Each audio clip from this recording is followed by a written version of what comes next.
Cette nouvelle étude IPEA sur le marché de la cuisine intégrée vous donne le type d'implantation réelle des cuisines que les Français ont achetées. Ce qui est important, c'est de voir ce que l'on propose dans les points de vente et ce que le consommateur implante réellement chez lui en fonction de ses contraintes de logement. Le premier type d'implantation, c'est l'implantation en L.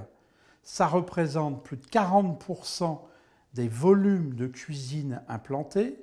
Et on voit bien que même si c'est légèrement en baisse, il y a une amélioration du positionnement de la cuisine en L avec plus d'équipements au sein de ces cuisines.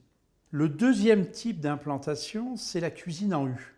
Ça représente 22% des implantations des cuisines vendues. Là, on va retrouver la cuisine classique qui a été poussée dans les années 90 avec une volonté d'aménagement et surtout une volonté de capacité de rangement dans la cuisine intégrée. La troisième implantation, c'est la fameuse implantation droite, qui est la première implantation de cuisine dans les années 60-70. C'est une cuisine fonctionnelle, c'est vraiment le début de la cuisine intégrée. Cette implantation droite correspond majoritairement à des implantations dans des appartements, locataires ou propriétaires, et cette implantation pèse 12% des achats de la part des Français. Nous trouvons ensuite l'implantation en couloir, qui elle aussi est une implantation spécifique aux appartements, qui pèse 13% des ventes. Enfin, nous avons l'implantation en îlot, qui jusqu'à maintenant était réservée au haut de gamme, voire au moyen de gamme, et qui se démocratise à toute vitesse. La grande distribution, que ce soit d'ameublement ou de bricolage, fait des propositions et ajuste des caissons et des plans de travail pour donner cette perception d'îlot central. Et on sait très bien que l'îlot central, c'est le lien entre la cuisine et le salon séjour.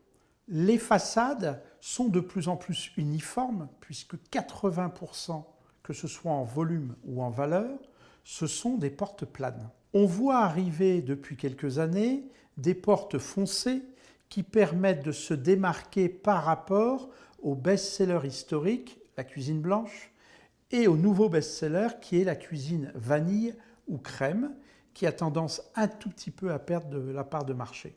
Le phénomène important sur l'évolution de ce marché, c'est le fait que les façades sont en train de changer en termes de dimension, puisque la France se rapproche du marché allemand en termes de dimension. On souhaite des façades de meubles hauts qui vont jusqu'au plafond et qui ne laissent pas un espace entre le meuble haut et le plafond. Et on voit aussi dans une logique rhénane un retour du cadre, c'est-à-dire le cadre bois en vrai ou faux bois, qui permet de donner plus de valeur perçue puisqu'on a du relief.